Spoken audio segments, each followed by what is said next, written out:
If the bear comes and tries to attack you while you are inside the tent and like swipes at it and whatever, you're not supposed to play dead. You're actually supposed to fight back. We don't have bear spray, and that's something that we really should be carrying with us now that we're going to be wild camping in bear country.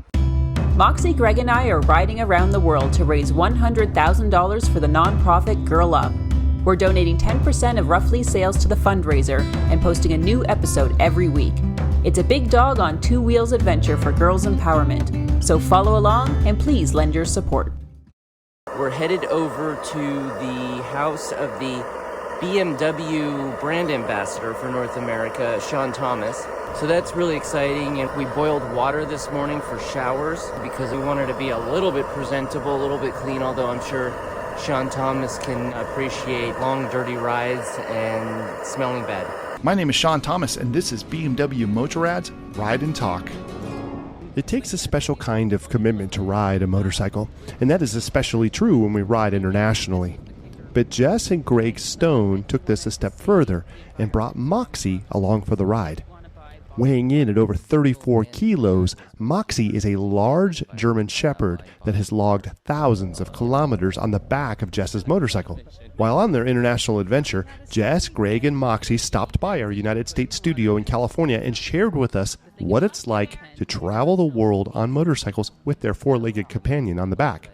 There's so many places I want to start, and I think I got to start at the beginning. So our motel here in Hollister, California has this little thing that they do where they put these nice little plates on the doors on the outside. So each room has a name. So it was a little bit disappointing, honestly, when we got our room assignment and it was the only room that does not have a name. So I guess I'm left to think either we are just so blah that they couldn't think of like a good room for us that would have a name, and just like, okay, put them in the nameless room because that's really what they merit. I'd like to think maybe it's the other way around. We are just so much booming personality and such a impressive circus act with the dog on the bike and everything. They're like, we just don't have a room that can do these guys justice. Just a quick time out to tell you how you can support the Go Ruffly Around the World adventure for Girl Up. You can donate directly to Girl Up at goruffly.com/world-adventure. You can make a purchase at goruffly.com where 10% goes towards the fundraiser. Tell all your friends and family about it. And of course, like this video and subscribe to the channel. Thanks so much. Now back to the adventure. So while this place is pet friendly, just like all the other places that we end up staying at, the problem with Moxie is that she sheds a lot. So while they say pet friendly, they don't necessarily mean a shepherd that sheds. So I carry along this hand, and it's basically a hair removal for furniture. And it works really good on carpet because her hair gets caught in the carpet. And that's one thing that you'll end up seeing because she's got like the white undercoat on her fur, and that's what comes out. So you really see that on a dark carpet. So I just normally go and clean it up just a little bit before we leave so that it's not like, oh my God, she just shed so much, which she really did. But I know that people who are saying that it's pet friendly, they don't expect that.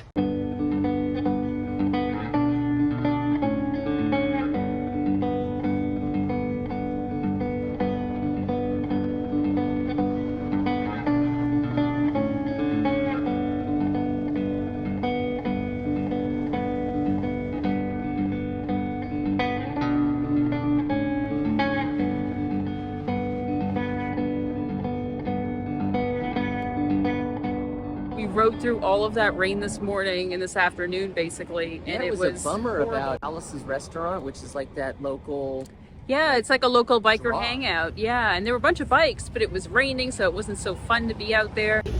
She's a bit down. She's excited to see what you've got over there. Moxie, relax. Welcome. Do you have a cat over there by any chance? I don't think so. Okay. I would die if there was one over there. I'm a crazy cat lady. I'm a crazy animal person. I love them all. And then we went across the Golden Gate Bridge. I thought, oh, that'd be cool. We can film it. Moxie can see it. We can look over the side. And it was all overcast.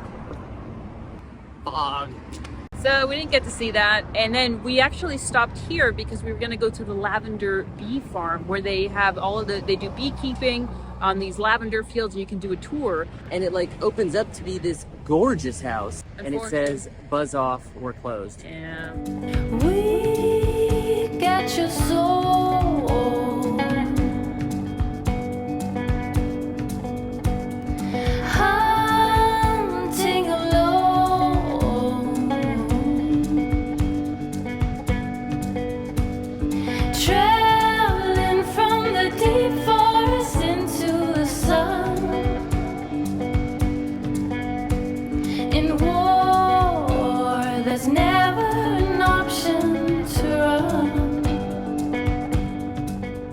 We got a sign that said that in 5 miles the road closes. It's a fire because of fires or whatever the case is. Our campsite is 5.9 miles away.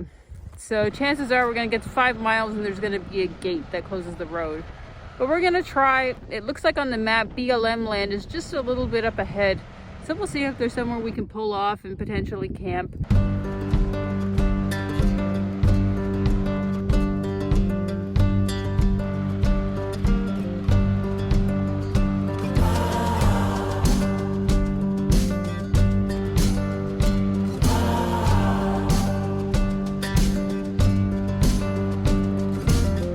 When you moved out, your mother said, if you give love, you get love in return. If you only knew you had so many bridges left to burn. The place that we're at here at Clear Lake is a dispersed camping area. So it's not like there's set campground areas where you're supposed to set up your tent. It's just sort of this land. It's hilly. There's only a few spots that are flat. It's not like there's anything really that flat, but there is this beautiful view right here. And you can see that there have been hunters, I guess, people who, with shotguns, there's some casings and shells laying around. Shotgun shells. So are we in a bad place here? Are people gonna shoot us? They must have been here before because there's also some fire pits and things that they've used. But it looks beautiful out here, and Greg is going to ride our bikes down here so that we can camp just right here. So we've set up our tent. We've got everything sorting out right now. Jess is in there doing the pre-sleep preparations, which really is her favorite part of camping, which is also her favorite part of living. That is the sleeping. Jess once said to me, I wish there was a place you could go to just like take a nap. Like thinking sort of the auto hotels, you just pay for it by the hour so you can go have a sex. She just wants to pay by the hour to go have a sleep. So that is to say, Jess wants to have a beautiful view for when she's sleeping. It's like a what? Falling asleep during a massage. Like falling asleep during a massage. Okay, touche. In other news, Moxie has christened our website with a P. This is becoming a thing with her. Like the last several websites have all been either peed or pooped on, like right there. It's kind of like, seems to be her way of saying, we're staying here. Next thing she did is dig out basically a sleeping or maybe dying trench right next to my bike. She just digs out like a spot, you know, that's kind of cool in the ground and just lays herself down there like tired old exhausted bones. Much like Jessica, Moxie does really look forward to her naps in very scenic locations. It's always a really nice thing when your wild campsite actually has cell coverage. For our purposes with RUFFLY, I mean, it's pretty great because there's always interaction with customers or with our team or whatever it might be. So it's pretty fantastic. Now, what has Jess been using the last 10 minutes of like campsite time to be doing? Let's ask her. With my few bars of LTE, I looked online to see if there were bears in Clear Lake, California. And there are. We are in bear country. It looks like there were 2 bears that had gotten hit by a car, 1 bear walking around on the beach down there. So we're gonna put everything in the panniers and the bikes, which are a bit further away, And if a bear comes, what you're supposed to do is make a loud noise to scare it away. I imagine if there was a bear, Moxie would go crazy and start barking, which would be a good deterrent. We don't have bear spray, and that's something that we really should be carrying with us now that we're going to be wild camping in bear country. And it's dispersed camping, so we're really out here by ourselves. So if a bear did come and eat us, nobody's really going to know. At least not for a while. And our tracker is just going to show that we've just stayed here and we haven't moved. Now, what does the National Forest Service say that you're supposed to do if a bear comes and actually attacks you in your tent? You're not supposed to play dead. So they say you're actually supposed to fight back, because these types of bears, supposedly, they're just going to look at you as prey if you play dead. So you really need to sort of fight back and try and get out of there. So I guess that's going to be Greg's rule. I think I'll probably be hiding under my covers in my sleeping bag. So what are really like the statistics about bear attacks? In 2011, they did a study that looked back at all bear attacks in the time between 1900 and 2000 and something.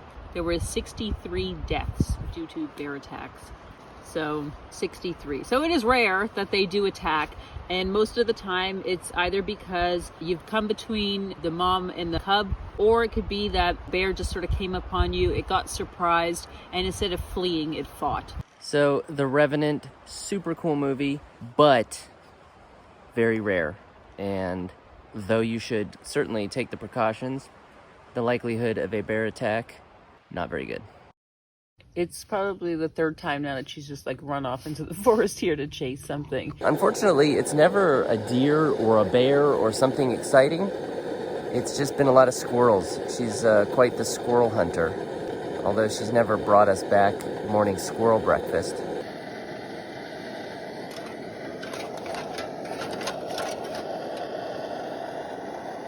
It's an embarrassment of a pancake. I made the first attempt at flipping the pancake, and I totally failed at it.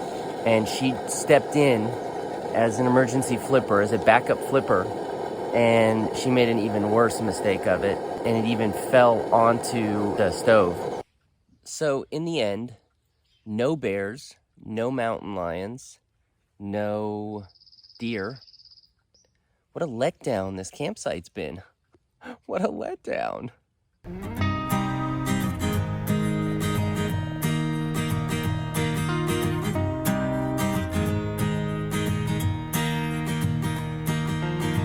Another week, another day, another hour since you went away, and so cliche, you didn't say goodbye. This is the very beginning of BLM land, and there's this camper here, the only vehicle we saw on this whole path, and not sure if somebody's living here, but there's a lot of stuff going on around it.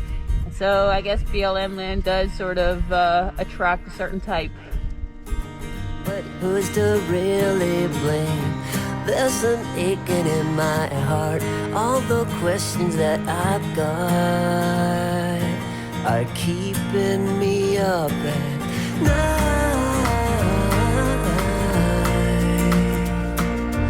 Ooh. With all these things I'm going through, I still wish the best for you. You're not the only one to love. There's plenty more under the sun. You'll find the one you need. Reach your total fantasy. You go out and get him, and I will find a better you.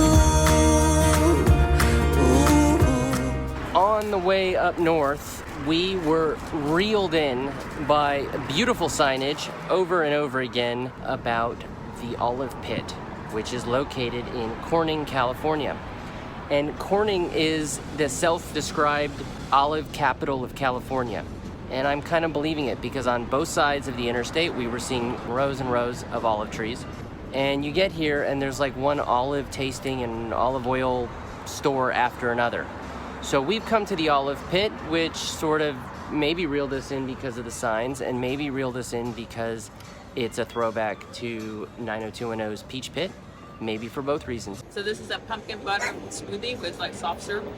Greg's got a blood orange olive oil smoothie. We have a dog coming. We need to be prepared. Moxie, when on leash, seeing other dogs on leash, and when there's food around, is kind of a wild animal and is definitely not to be trusted.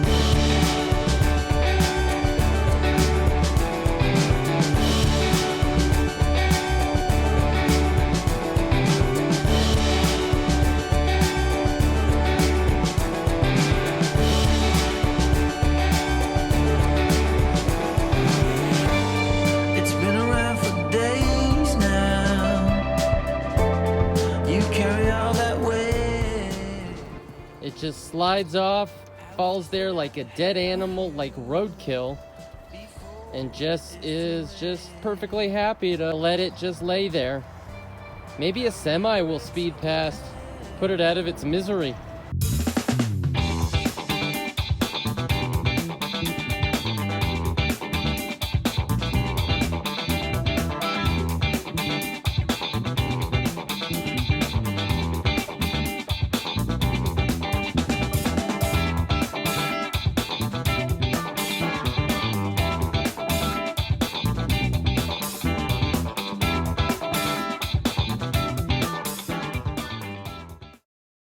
Meanwhile, Moxie is basically hear no evil, see no evil.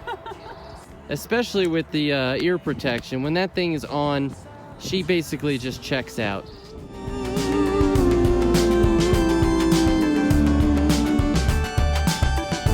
It's all too soon.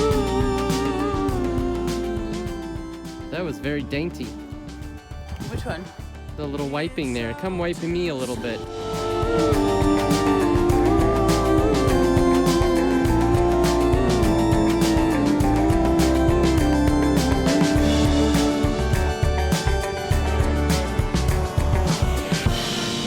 Wake up from the madness. We've been going up, up, up. We've gone through the Shasta area. We've gone through weeds. And now we are headed to the California-Oregon border.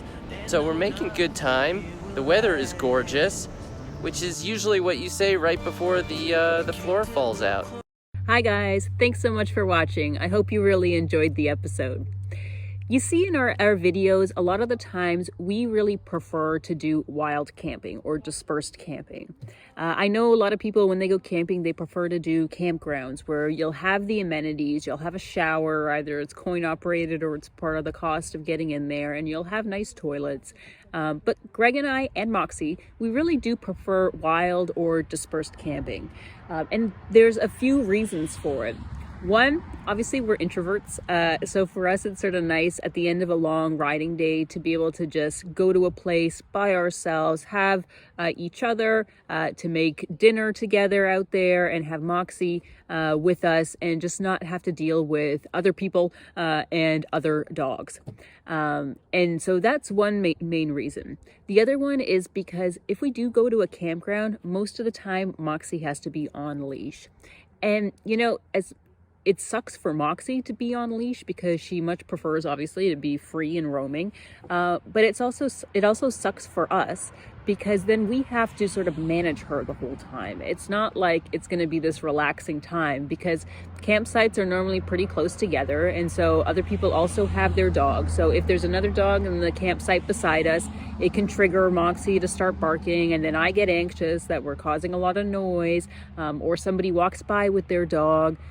It's all of that typical stuff, and it just makes it more difficult and stressful for me and for Greg as well, that we have to deal with that at a campground. So while, yes, the amenities are fantastic, and we do stop at some campgrounds, especially if we've been camping like 3 nights straight, and we've been doing our shower, our normal outdoor shower that we do, but we're looking for a nice hot shower if it's been raining or something like that, or I want a break, we will go to a campground, but we try not to make it a practice to do that. One of the other reasons why I really like dispersed camping or wild camping is because we end up going to really cool and different types of campsites. Like you saw in this episode, we got that viewpoint all to ourselves. There was nobody else there. Moxie was able to just run free. We had the place to ourselves. It was the perfect situation for us. And we were able to go on some trail walks with Moxie. that's the type of camping that we like to do. We go to campgrounds when we have to, but I really do prefer the wild camping. It just means that we have to carry all of our stuff in and out. And the water is the biggest thing. Greg does have a 10-liter water bag on the back of his bike, and that is enough for more than for that night. But he fills it up to about 8 liters, and that does a really good job of giving us water that we need for drinking, for us and Moxie, along with if we have to do the dishes, for cooking, and then if we want to have a short shower. Thanks so much for watching, guys. Don't forget to subscribe to us here on YouTube and at GoRUFFLY for Facebook and Instagram. Talk to you soon.